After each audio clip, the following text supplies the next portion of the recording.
welcome to the SRA Podcast, Season 4, Episode 1. It is currently January 7th, and it's been an interesting 24 hours, hasn't it been? I would say, as given that we seem to now be broadcasting from the middle of the Mojave Desert. Almost makes you wish for a nuclear winter. Well, so I hope everyone's enjoying the fall of the Republic. We're getting to live it, folks. It's the time. It's unfortunately a lot less exciting than you might think. It's mostly just a lot of existential terror as the institutions around us slowly begin to collapse, and expect your groceries to get increasingly more expensive over the next several years as basic things like road infrastructure can't get done because apparently our new thing is to just go ransack legislatures, but not in the cool way. Yeah, it's... Oh boy. So, to recap what's been happening for any future historians listening back to analyze these events, yesterday, on January 6th, there was a Trump rally. This had been, widely advertised on social media. Most people were aware that it was happening. Donald Trump was, pushing it. The rhetoric around this rally was a little bit more heightened than usual, but right-wing social media around these events is always full of death threats and rhetoric about stop the steal and illegitimate Democrats. The rhetoric didn't seem that much worse than usual, but everything that they were going to do, they laid out on social media ahead of time. A crowd of conservative Trump supporters and QAnon believers and fascists and the whole melange of, American reactionaries showed up at the Capitol building. The exact numbers are unclear. I would say probably 1,000 on the low end, maybe 2,000 to 2,500 on the high end, based on the pictures I've seen. Maybe those gave a false impression, but I'd be genuinely surprised if there were more than a couple thousand people involved in this. And they marched on the Capitol and were met with minimal resistance from the Capitol Police, almost none. In fact, Capitol Police a couple of times opened gates for them. They were able to scale the steps in front of the Capitol where inauguration speeches are usually held. They managed to get into the building in one location through a side door, which was somehow opened and had a single Capitol Police officer guarding it. Right-wing agitators entered the Capitol building, some of them armed, facing, again, minimal resistance from Capitol PD. In fact, at least one Capitol PD agent took a selfie with one of the fascists. And that's great. They managed to get into both the floor of the House and the floor of the Senate. They got into congressional offices. They got into Pelosi's office, read her email, stole some of her mail, which is... And during that time, the Capitol Police only fired a couple of shots. They shot one woman, a former police officer, shot her in the neck. The reasons are not quite clear why they shot that woman and not any of the other people invading the Capitol. And lawmakers were evacuated. The QAnon nut job with the shaman horns took the Senate parliamentarian's chair and got some photo ops. People walked off with podiums. People walked off with other furniture. And then they all left and went outside and fucked off into the wilderness while the cops did nothing. Apparently, the Capitol PD had never requested any assistance from the Metropolitan Police Department, the District of Columbia Police. They did not request assistance. Apparently, the mayor of DC asked for the National Guard to be deployed. Apparently, the Department of Defense refused the request for the Washington, DC National Guard to be deployed, and instead they had to wait for National Guard from Virginia and Maryland to show up. And even then, they showed up around 5 o'clock Eastern time, but did not start arresting anybody until after 6 p.m. when a curfew was declared. And anyone still in the streets after that point, which was mostly reactionaries, but did also include some racial justice protesters at an unrelated event, were all mercilessly beaten by the MPD with backup from the National Guard. So, welcome to the cool zone. We live in hell. So I'd like to point out there's conflicting reports about the National Guard right now, and I know some people are starting to really brainworm about this, and I will readily admit, while I am often the voice of common reason in these situations, that, I'm not trying to downplay the significance of the fact that the Department of Defense there was an active riot on Capitol grounds, because, yes, folks, this was a riot. Like, you had a mob of folks sack, not quite the sacking of Rome, but still, they took property out. Like, that's, They a broke little windows, they sacking broke as a treat. furniture. Yeah. So there's the significance of the Department of Defense being like, it happens. That's not to be downplayed here. However, what has come out of this situation, and what's these more reports are coming out, is that we must remember the District of Columbia is in a very weird situation because it's federal land. It's not a state in its own right. The mayor of DC is much like any other city mayor. Has some powers similar to a state's governor, but does not have that full enfranchisement that a state has. States can unilaterally call up their National Guard, which is what we saw happen in Virginia and Maryland. The problem here is this intersection of federal power. So in the same way that any laws DC passes through their city council can then be overturned or superseded by laws passed by Congress, in that same way, federal troops being called to the District of Columbia technically goes for the president. So the mayor traditionally, can just ring up the DOD and say, hey, I need my National Guard. But because they're not a true governor, because it's not true statehood, which, this ties back to the whole thing of DC should have statehood. It's not 1812 anymore, where the only people who are in DC are representatives and their staff. People live there, hundreds of thousands of people. People are born there, die there. It's a full-fledged system now, ending statehood. But because of this weird intersection of power, what the issue here is, and what reports are starting to come out of, is that the DOD, upon receiving the request from the District of Columbia, from the mayor, called up the president, who traditionally has the final authority on these things, and said, hey, we've received this request. Are we going to pull out troops? And Trump declined the request, which isn't much better. No, that's it's still bad. It's worse. Yeah, it's worse, actually. It's worse. And so what we then found out after this is that when the DC National Guard did show up, part of the reason it did finally show up is that apparently Vice President Mike Pence was the one to call them up, which is I'm sure it was a great time for anyone sitting in the office when you've just been told by the president not to do anything, and then the vice president calls you up and says, do something. Because technically, the vice president doesn't have any authority unless the president is incapacitated. And yet, somebody in the Department of Defense did honor Mike Pence's request, which, I think also goes towards this thing of ingrained bureaucracy that somebody had to make that call. Somebody's concerned about their job. Mm-hmm. And so by being able to say, oh, Mike Pence made me do it, well, then that's potentially better for your career than contradicting the order of the commander-in-chief. At the same time, it's not a great situation to be in, given, the president of the United States, there's a fucking violent mob going through the White House, and it's just cool, not the White House. I apologize for my slip there. It was not the White House. It was Capitol Hill. It was Congress. Which was the fucking White House. It would have been... No.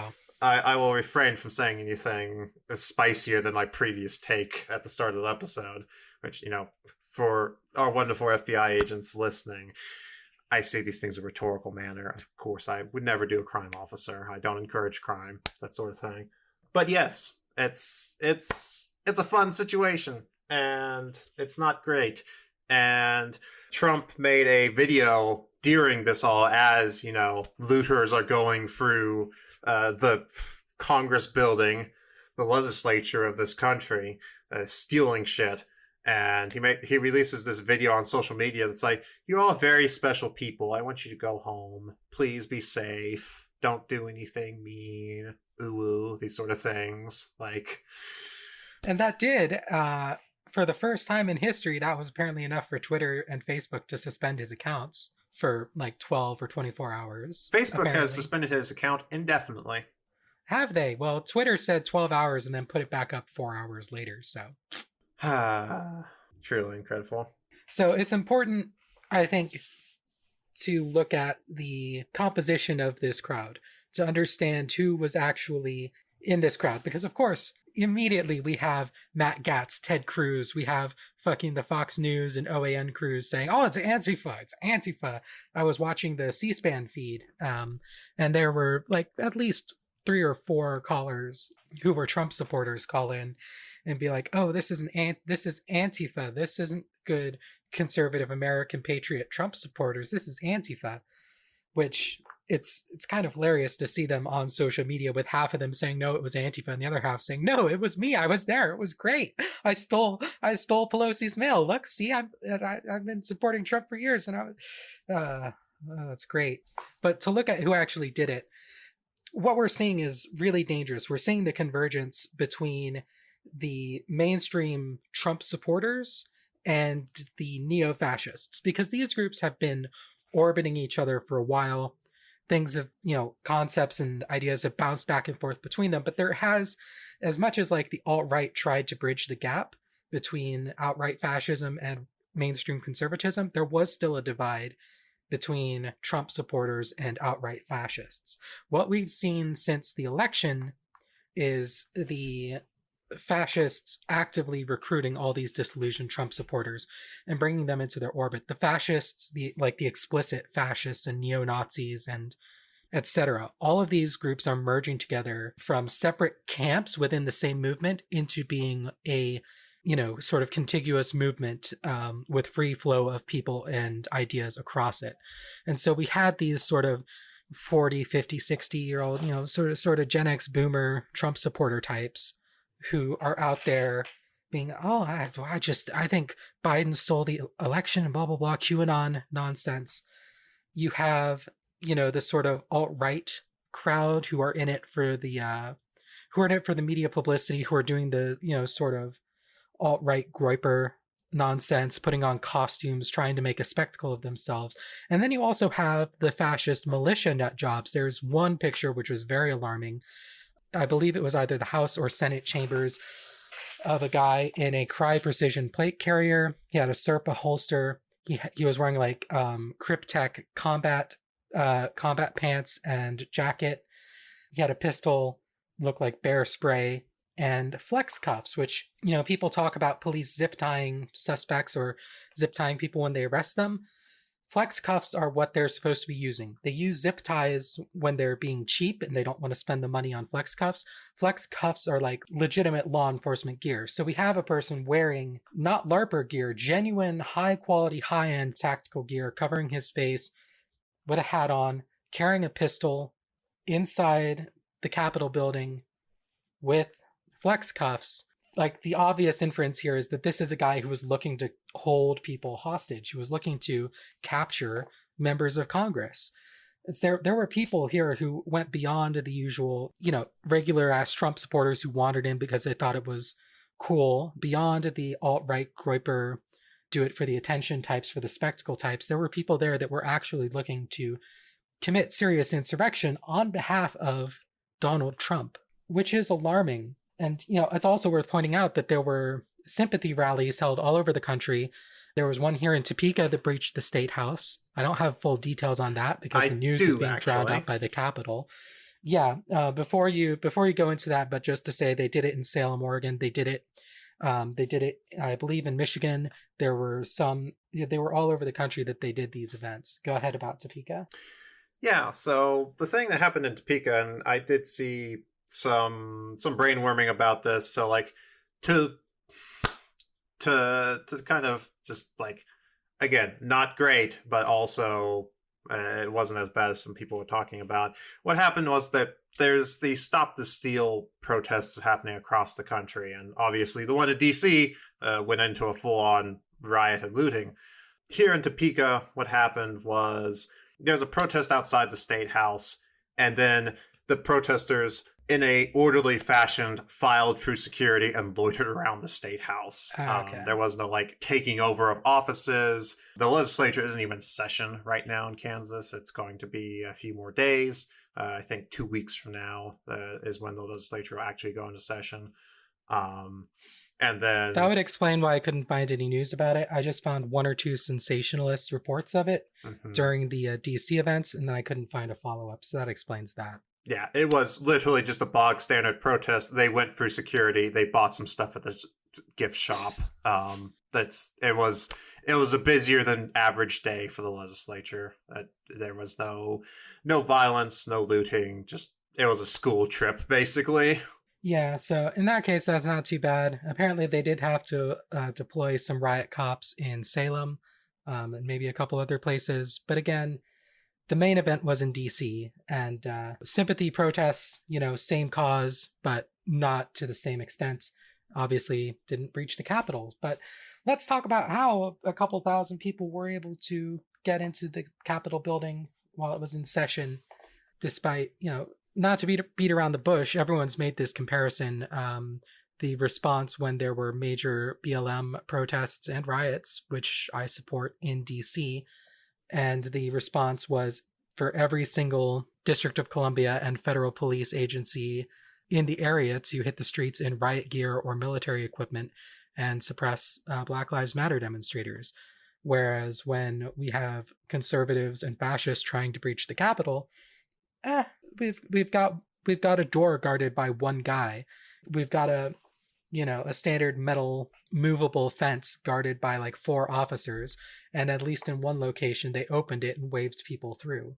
Obviously, you can argue to what extent there was collaboration between police and the people who came in, but I think it's pretty obvious that at various levels within the Capitol Police and the policing apparatus of DC as a whole, they're sympathetic to these guys. They agree with them. A HuffPo reporter, while they were evacuating the floor of the House, said one of the Capitol Police officers said, "Oh, I bet you appreciate us now."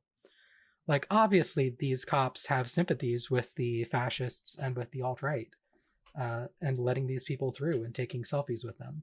Oh, yeah. They were under no illusion of the actual threat to themselves. Like, They only shot one person, and I'm guessing it's not clear the exact details, but I'm guessing that she probably drew on them or did something. There were people carrying guns in the Capitol. Either she was one of them or she was near someone who was and got caught in crossfire.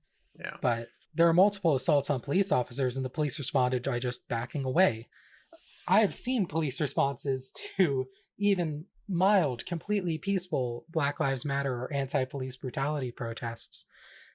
I was at a police brutality protest in Pomona. This was before BLM, and the cops didn't do anything at the protest itself, but we get back and organizers were trailed home by the cops, and in the morning their fucking brake lines were cut. Like, that didn't happen to these people. They walked out of the Capitol building with stolen goods and drove home, and as long as they left before 6 p.m., nobody stopped them. Mm-hmm.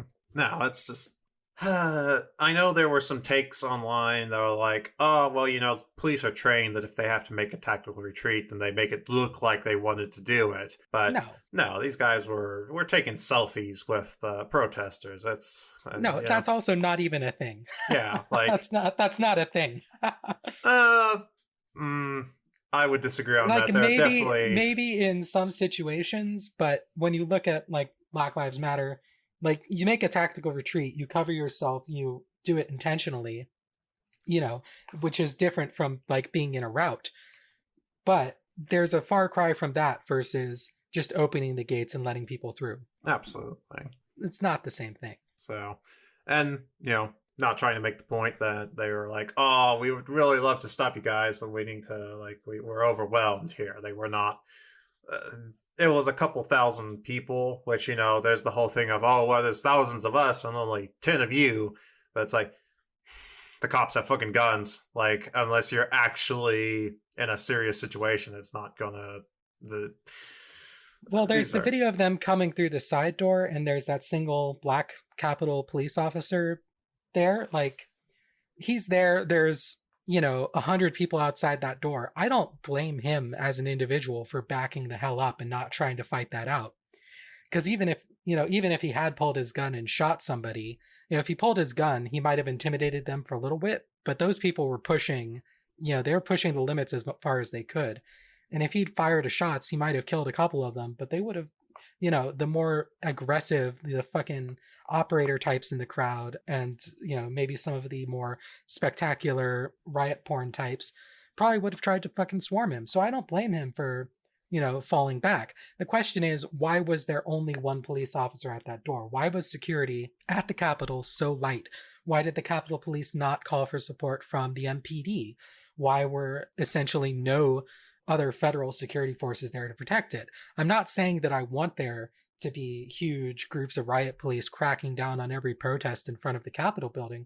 What I'm saying is, why are there huge crowds of riot police cracking down on protests in front of the Capitol building when those people are black, or when they're fighting for racial justice or economic justice? But when we get people, trying to keep a essentially fascist president in office, suddenly the cops don't give a shit and they're nowhere to be seen. Like, there's only a handful of cops guarding the Capitol building, and they just, like, that was a purposeful decision made by somebody in the Capitol Police leadership to only have what looked like the bare minimum security for the day, when they knew there was going to be a rally, when they knew people were going to be carrying guns, when this was all over social media, when it was being egged on by the president, when it was being egged on by members of Congress. I don't believe that was incompetence. I don't buy that excuse. There was an intentional evidence that somewhere in the chain of command to deliberately understaff security. Oh, absolutely. I think the only question in that is, where in the chain of command? Was this a conscious decision by, some lieutenant? Was this a conscious decision by, chief of police? Was this a conscious decision by somebody in Congress? I'll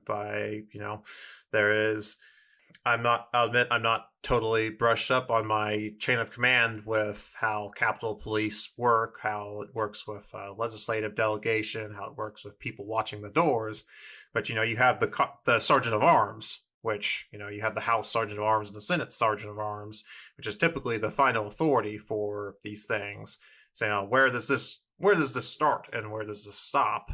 And I think that's the real question here. Of obviously something in the chain of command happened, but how low or how high did that come up? Was, did the Senate's Sergeant of Arms give the order? Was, somebody in the Senate who gave the order to the Sergeant of Arms who then passed it down?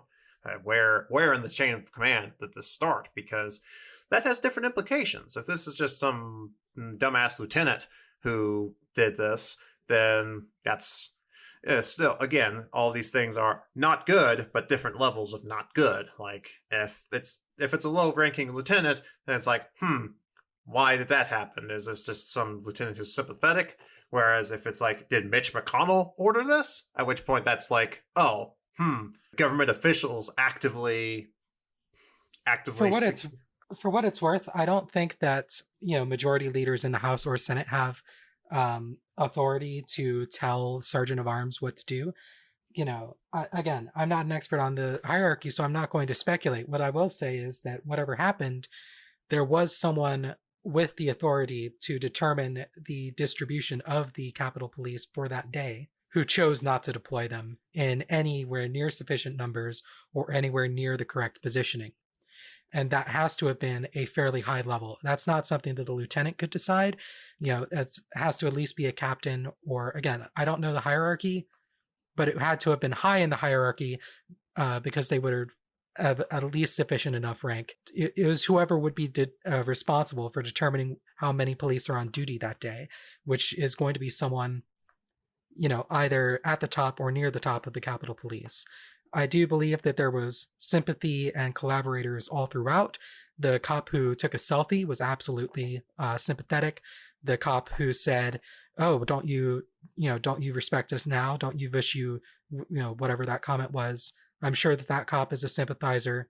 Like, this is a systemic issue within the Capitol Police because it's a systemic issue throughout all police in this country. There is such a convergence between a two-way convergence between the fascist movement, the QAnon, and this generally reactionary movement in the United States, and the police.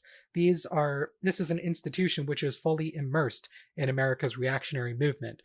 There are literal fascists in our police departments. There are people who are white supremacists in our police departments, the federal and state level, who are not being removed from office, not being removed from their positions, because they're all brothers and they're all sympathetic to this cause.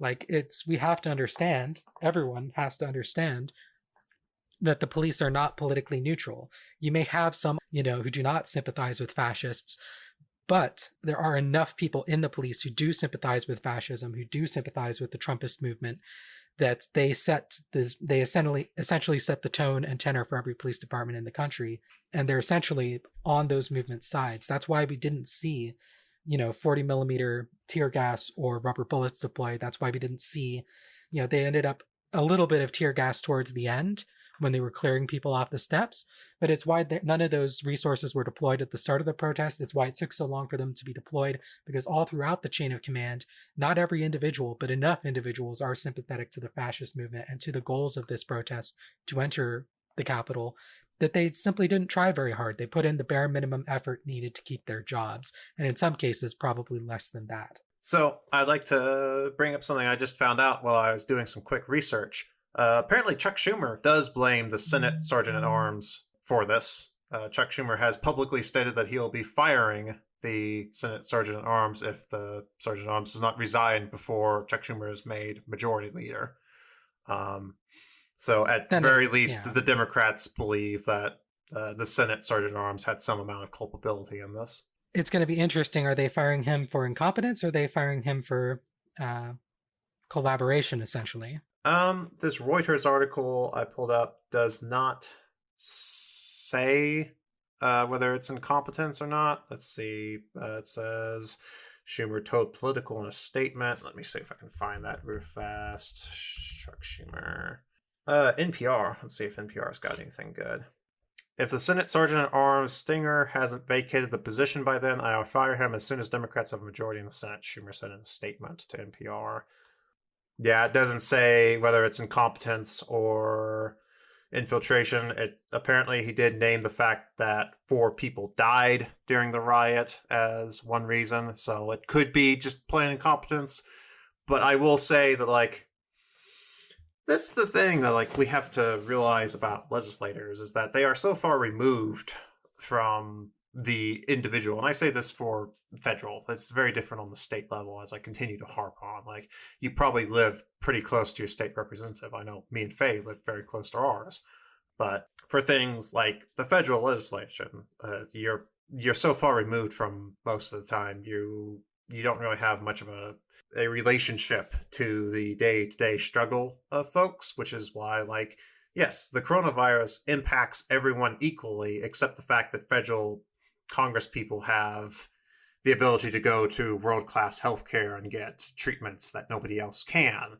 It's not really an equal playing field, even though, the virus will infect you whether you're rich or poor. Your ability to cope with the virus is very much dependent on whether or not you're rich or poor. In this sense, having an armed mob storm your building while you're in the middle of a joint session and, take stuff and, people, yes, as you were saying earlier, Faye, having people come in with zip ties, talking of it very obviously wanting to go take hostages. And this isn't something that's unheard of. The Michigan governor had a kidnapping plot. The Wichita mayor had an assassination plot against him.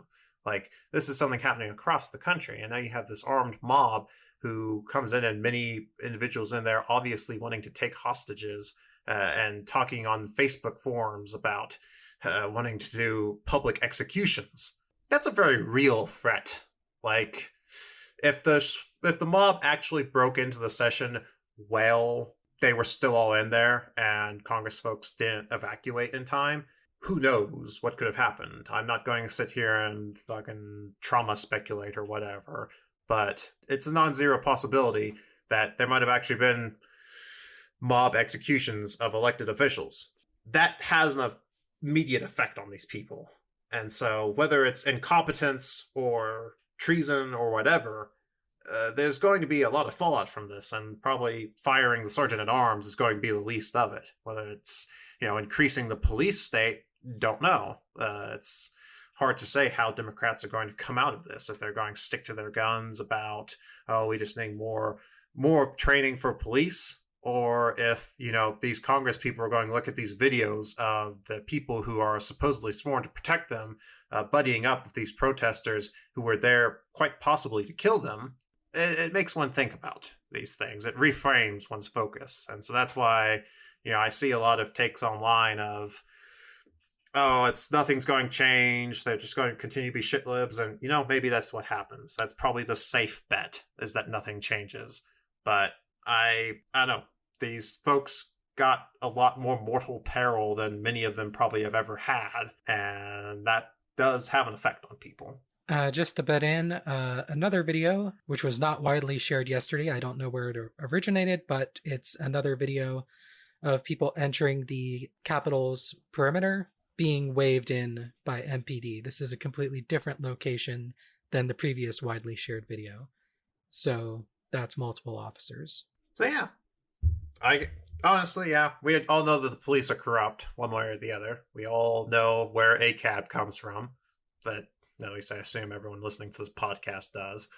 Like Great Britain, actually, but for the same reasons as we say it in America. For sure. So the police doing this is of no surprise to anyone who's been, watching the police for most of American history, basically. So in other words, not a single cable news pundit. Exactly. All these bleeding heart talking heads on TV who are like, oh, we could never see this coming. What happened? Why did this happen? We have CNN on there calling these people anarchists. I don't know how they CNN. could believe it's anarchism. I mean, I personally was watching the videos and didn't see a single debate about whether or not a committee should do something or the entire group should vote on it. Oh, yeah. The thing is, and I also ended up yelling at one of these people on Twitter the other day. These people think that anarchy and anarchism just means not following the law. That's literally what they believe. That's the definition that they go on. Most of them don't have any understanding or even basic knowledge of anarchism as a left-wing political ideology. They literally don't know what it means, and they have no interest in finding out, because calling someone an anarchist is calling someone scary. And I guess yesterday these Trump people were scary enough that they felt the label anarchist was warranted. But, CNN, it was interesting. I didn't watch too much of cable. I had C-SPAN on for a little while. I saw some clips from various networks, but it was interesting seeing a few of the talking heads start to get it. Like, oh, things are bad, actually. Starting to get a bare realization. I believe, was it Maddow? It was somebody on MSNBC did actually point out that how mild the police response was in comparison to the reaction to Black Lives Matter. A few of them started to get an inkling of an idea, but still, cable news, which a huge number of people still get their views from, as well as the pundits in the opinion pages of various newspapers, huge numbers of people still get their political information and political opinions from those sources. And the people who are feeding them information through those sources still have no idea what the fuck they're talking about. They have no idea. None of them predicted this. None of them knew that this was a possibility. None of them, because they all have faith in these institutions. One of the big YouTubers, Legal Eagle, I've watched some of his videos. He's a lib. He's all right, I guess, for a liberal. But, you watch his video this morning, he's completely losing his fucking mind, talking about, the sanctity of Congress. Oh, yes, the sanctity of Congress of this, Capitol building that, oversaw slavery for the better part of a century, right? Just having no idea that this is not some aberration of American democracy. This is foundational. This is what America is at core. This is what, when these people say that they're patriots, they are patriots. They are nationalists for America. And America is a racist, settler colonial, white supremacist project. It has been since its founding.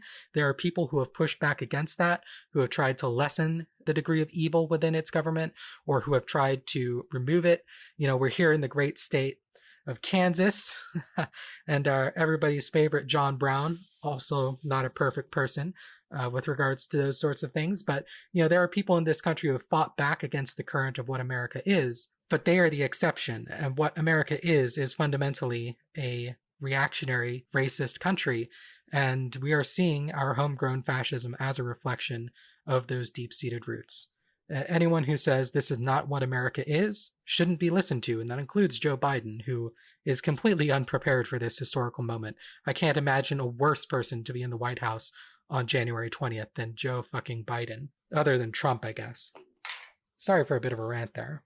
I mean, I went on pretty long myself. It is interesting times to be living in. It's, I don't speak with hyperbole when I say this is the beginning of the fall of the Republic. This is not something you come back from as a society or a nation. Like, I'm not going to sit here and put a date on it. I'm not going to say that, this day. I will. Oh yeah? More than 2 years, less than 20. Wide range. I'm not a psychic, but more than 2 years, less than 20. Fair enough range. I don't know if I'm so confident as to say 2 years from now, but yeah. I guess this also is where we get to the point of definitions. What does it look like to have a fall of your society and your nation? And the most recent example we have of that is the fall of the Soviet Union. And that was a very unique transition. And I don't think it's broadly applicable to how things will happen in America. I think America, for better and for worse, is a unique project in history. And that's going to have its own ramifications when America does go away, because no nation lasts forever. We can talk about how, England or Great Britain has existed for 900 years. Great Britain has not existed for 900 years. The notion of Great Britain as we know it today has evolved several times. You might be called the same thing, but you're not. It's, whatever, ship of Theseus problem. But there will be something, even if 100 years from now, there's something that's still called America. It's not going to be what we know of as America. There will be a discontinuity in government. And so what that looks like is hard to say. A lot of people talk about balkanization and the breakup of the United States into competing states. I think that's very late game. I don't think that's going to happen in 20 years. It might happen in 50, depending on how badly climate change fucks everything. But I don't think that balkanization is something that's going to occur anywhere in the near future. What I do think we're going to see is the deterioration of America's soft power. The respect for the government, both domestically and internationally, respect for the rule of law, respect for elections and democracies, all of these are things that people have had faith in, that people have believed in. They've believed in the process, they've believed in the systems and in the institutions. And that belief keeps people in line. That belief is a fundamental part of what makes America work. As those things have eroded, as people have lost faith in the economy, as people have lost faith in the government, in the police, on the left and the right, as people lose faith in the systems that make up America as a nation, essentially the soft power that the government has over the people and internationally has deteriorated. And what's going to happen is that in order for the government to maintain legitimacy, in order for the government to keep people in line, it is going to have to rely more on hard power. That's the cops, that's the military, that's sending people out to crack skulls, that's, and hard power has always been a part of America's arsenal. This goes all the way back to George Washington marching on the Whiskey Rebellion, right? America has always had hard power as an option, but as soft power becomes less useful and less available to the government, it's going to need to rely more on the cops, more on the intelligence apparatus, more on the military in order to maintain its control. So what we're going to see, regardless of who's in office, Democrats or Republicans, we're going to see that they are going to need to rely more on hard power, and they are going to become more authoritarian, potentially totalitarian. And I think that the Republicans are completely okay with that. I think they've already realized that. I think they're totally on board with it. They were basically endorsing the hard power of people marching into Congress the other day. They might be a little spooked now, but they've seen the impact that this sort of movement can have. And I think the Republicans will be absolutely happy to send the cops to crush and kill any movement that goes against Republican power. The Democrats, on the other hand, the entire thrust of Biden's Democratic, of Biden's run for president and everything that he's said since leading up to his inauguration, he's been saying, oh, we just all need to come back together and unite, and we need to believe in the things that makes America America. He wants to restore faith in American democracy and in the economy and in the police and in the government because he wants to rule with soft power. That's all he's ever known. He wants to be a soft power president. The thing is, you can't put the genie back in the bottle. You're not going to restore, especially Republicans' faith in government with Joe fucking Biden in the White House. They're not going to respect the rule of law as long as he's in office. We're going to continue to see more and more people being absorbed into the fascist movement. People pointed out that the right-wingers got their shit kicked in by the MPD after 6 p.m. yesterday. Here's the thing. The first time that Portlanders went out in mass, everybody except the hardened Antifa people got their shit kicked in. And in Minneapolis and etc. It was only through gaining the experience of being in riots, of learning how to fight the police, that people got the expertise in doing that. The more Republicans fight the police, the better they're going to get at it. And so that's why I say in 2 years or 4 years, we might see this discontinuity in government. We might see this fascist movement actually materially disrupt democracy beyond just the honestly rather symbolic act of invading the Capitol building. I think, in the next 2 to 4 years, I think the present fascist street movement is going to pose enough of a threat, especially as it continues to build affinity with the police, especially as it continues to recruit from the police. I think the Democrats are going to continue wishing for the soft power they wish they had to come back. And I think Republicans are going to be more and more willing to use street violence, more and more willing to use police violence to get what they want, more so than they already have. So that's what I think the deterioration of American democracy is going to look like. I make no such bold claims. Also, apologies. I'm about 2/3 through the way of a Kentucky mule right now. So, oh no. But yeah. I'm afraid I have no bold claims of my own to make. It's all I know is that shit's going to get weird. Shit's going to get weirder, and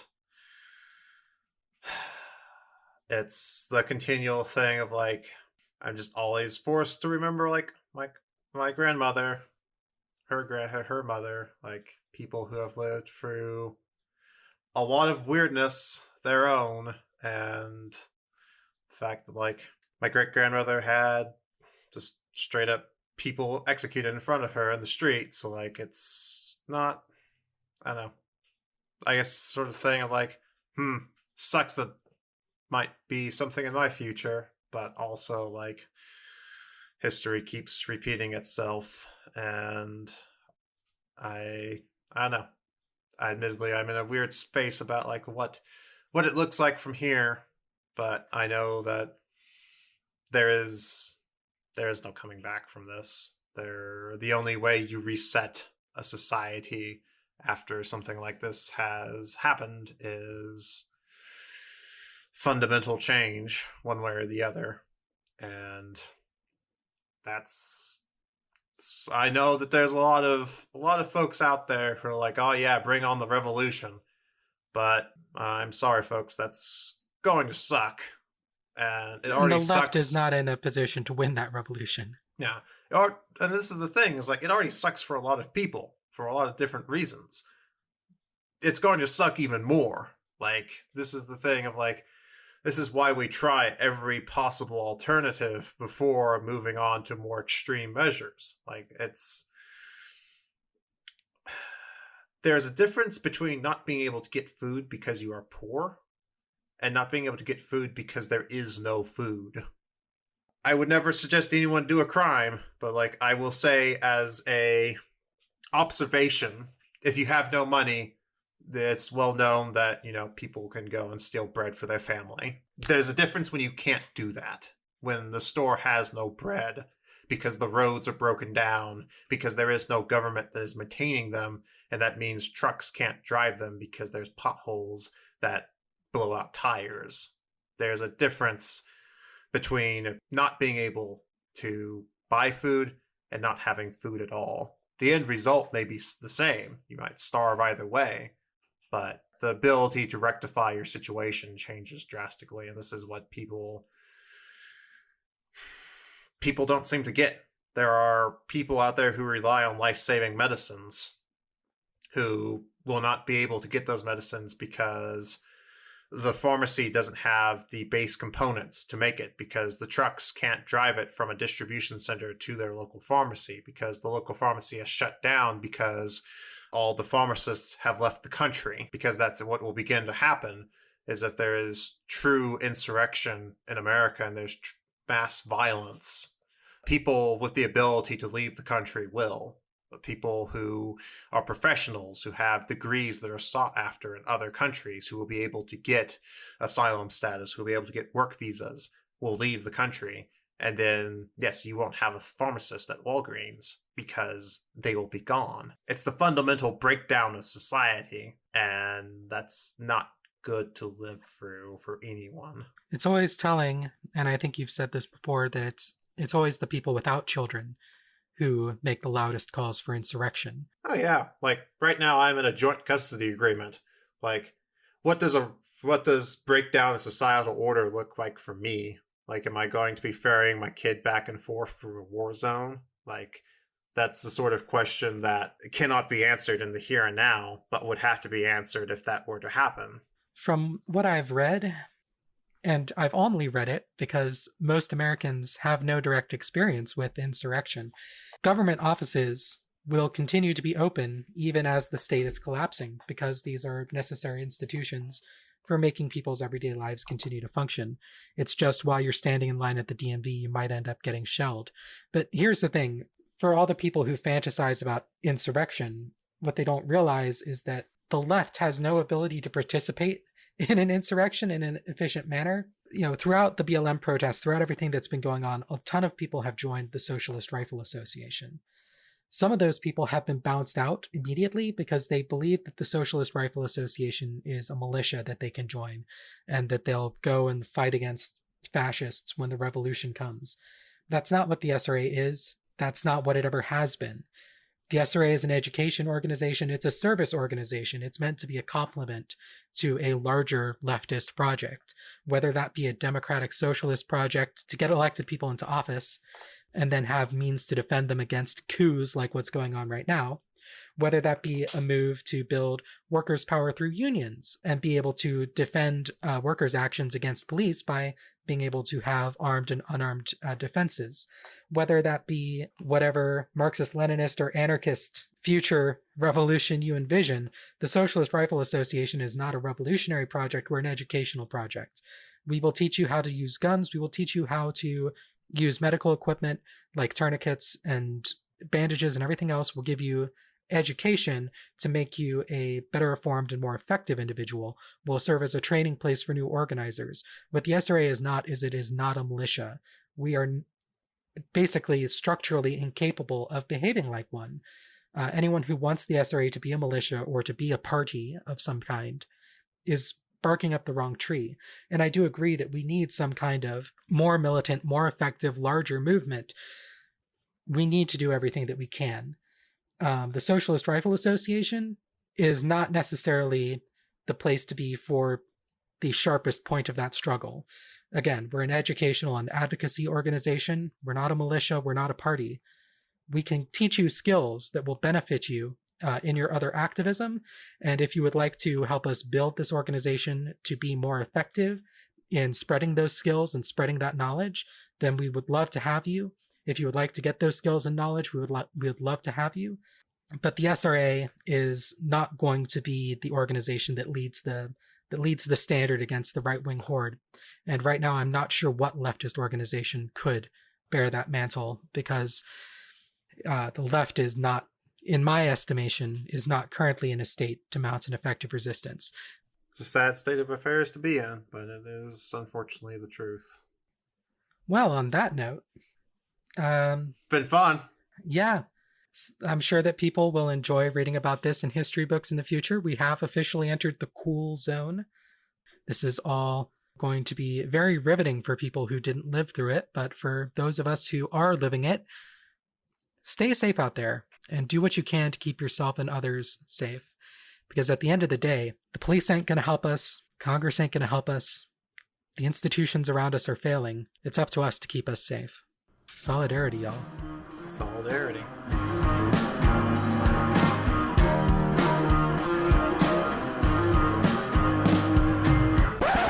Hey, update, I guess. It's the morning of January 8th, and there's been some new information that's come out.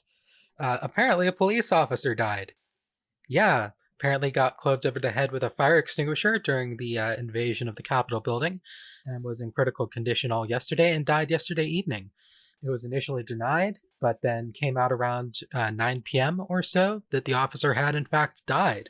The cops went and had a big memorial for him that night. So that might change some of the calculus of what we were talking about. It is absolutely true that, the police and the white supremacists and the fascist movements are all intermingled and converging. But the fact that a cop got killed during this means that the specific shakeout of this particular event might come out a little bit more negative for the MAGA movement than we predicted yesterday. So Capitol Police were definitely on board with and helping the Trump supporters as they invaded. There's been more quotes, more video coming out demonstrating this. A couple of the people who invaded asked a Capitol Police officer for directions to Schumer's office, and the officer gave them directions. Like, it's very clear that there was sympathy throughout the Capitol Police for these people from the beginning. The question is, will that sympathy survive one of their brothers getting killed through blunt force trauma? I don't know. I think in the short term, this is definitely going to break negative for the Trumpist movement and the fascist movement. I think in the short term, this is going to cause a lot of damage. But in the long term, I think that the imagery of people invading the Capitol, the pictures that came out of this, the video, is going to do a lot of good for their recruitment. It's going to help build up the mythos of the fascist movement in America. However bad this looks for them in the short term, I think in the long term, they're going to be able to recover from it and recuperate from it. For the next year or so, this could be pretty bad for the fascist movement. I will say that a police officer having died means that the FBI will probably take these more seriously than it seemed like they were at the start. I still don't expect these people to be charged at anywhere near the same level as, just any ordinary Black person or any activist involved with Black Lives Matter. Those, racial justice protesters and people who are marginalized by our society are always going to be charged more harshly than white people who support Republicans.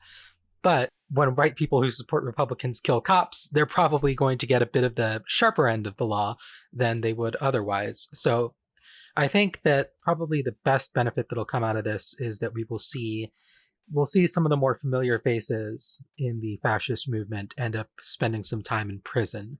And so it'll sort of hollow out the ranks of their more experienced organizers and media personalities for a little while, which will definitely help. The downside is that Biden and a bunch of people in Congress are now calling for new domestic terrorism legislation, which is bad. They already have every law that they could possibly need to convict these people. This wasn't a failure of not having laws against having an insurrection in the Capitol building. This was an issue of police not enforcing the laws that exist because they were friends with the people who were breaking them.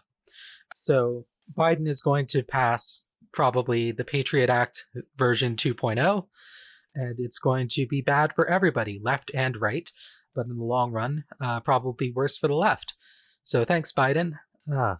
And people are speculating that once that sort of legislation is passed, that Biden will then use that as an excuse to say, I don't have the power to do anything about checks or anything about any of the other mild half-assed legislative actions that he's promised or hinted that he might do. I don't know. I don't know what the first, I don't know what the legislative priorities of the Biden administration are going to be. I do know that his priorities as an executive are going to be trying to build reconciliation with the Congress people and Trump administration people who are ditching him here in the 11th hour. as if the fact that they stuck it out for this long doesn't mean that they were already committed to the project and are just bailing now that the optics are bad enough. Who knows? So, yeah, the fact that a cop died makes this a lot murkier. It's probably worse for the fascists in the short term. In the long run, we're all probably worse off. Yeah, that's my take on the situation. Hopefully, no other major piece of news drops between when I record this end cap and when we post it, but we will see. Anyway, thanks y'all for listening. I hope to get back on a regular recording schedule for this podcast. And I hope y'all stick around. Have a good one.